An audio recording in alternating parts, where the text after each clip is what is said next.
Good morning to all.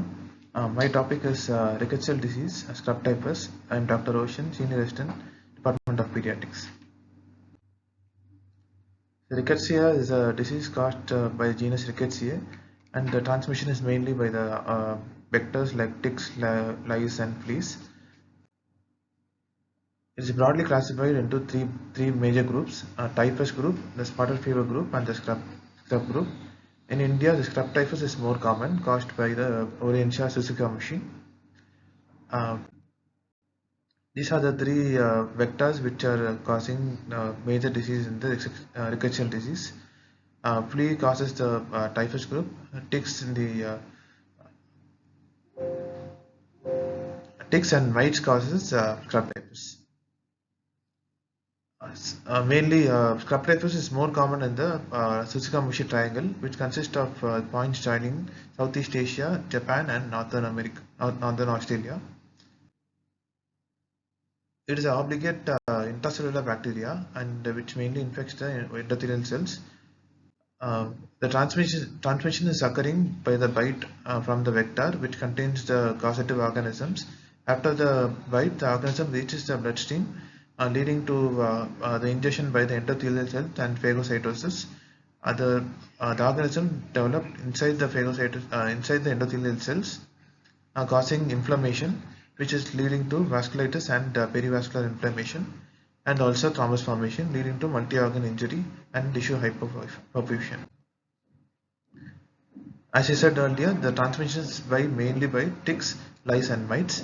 Ticks causes transmission of spotted fever, lice causes transmission of typhus group, and mites causes scrub typhus.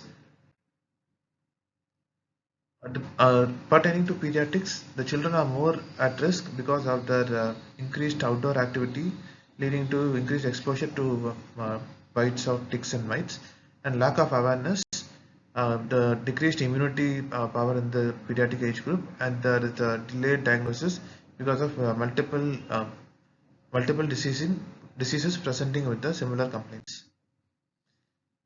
Clinical features: the usual incubation period is 1 to 2 weeks, and the pathognomic sign of scrub typhus is eschar, which is average around 30% children affected with scrub will present with eschar. Rashes are not more common in scrub typhus, but in Indian tick typhus, the rashes are usually present, which are petechial and palpable purpura, which can lead to necrosis and gangrene of the digits. This is a picture where you can see the scrub, the eschar with a blackish scab in between. The below picture shows the maximum area of where the eschar can be identified, mostly in the groin and the axillary region. The presentation can be varied, but the most common presentation is undifferentiated fever, which is more than 5 days, with eschar, edema, and headache and myalgia, and multi-organ involvement can be there, involving the CNS, pulmonary, renal, and gastric involvement. Mostly, scrub typhus can be diagnosed by the clinical clues such as the history of travel and the vector, the rash, and the eschar. Lab diagnosis can be done. Initial basic laboratory investigations can show increased liver enzymes, thrombocytopenia, leukopenia, neutropenia, hyponatremia, that is decreased sodium levels, and hypoalbuminemia. This flowchart shows the varied presentation, and above which we can do the serological examination. If there is a scar present, you can directly start with treatment. And if there is more suggestive of laboratory signs such as hyponatremia and hypoalbuminemia, we can start the treatment directly. Serological tests such as wheel-flix test, which was done earlier, is now obsolete.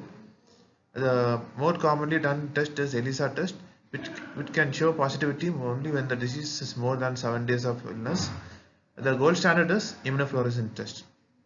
After the confirmation, we can start with the treatment. Mostly the treatment is with doxycycline dose, and there is no response to treatment, then we can think about the other causative organisms. As I said earlier, the drug of choice is doxycycline. It can be given both orally and intravenous route. In children less than 40 kgs, it is 2.2 mg per kg twice daily, and if it is more than 40 kgs, it is 100 mg twice daily. So we have to continue the treatment until 10 days or at least 3 days after the fever subsides. If there is no response, then we can think about other alternative diagnosis. Other alternative drugs such as macrolides, such as clarithromycin and azithromycin can be used, and chloramphenicol can also be used. Uh, Supportive treatment and fluids are also mandatory treatment. Prevention is usually by protective clothing to prevent the bite of the insects. You can use insect repellents and to avoid the children from outdoor activity, and to maintain hygiene to avoid lice and flea infestations.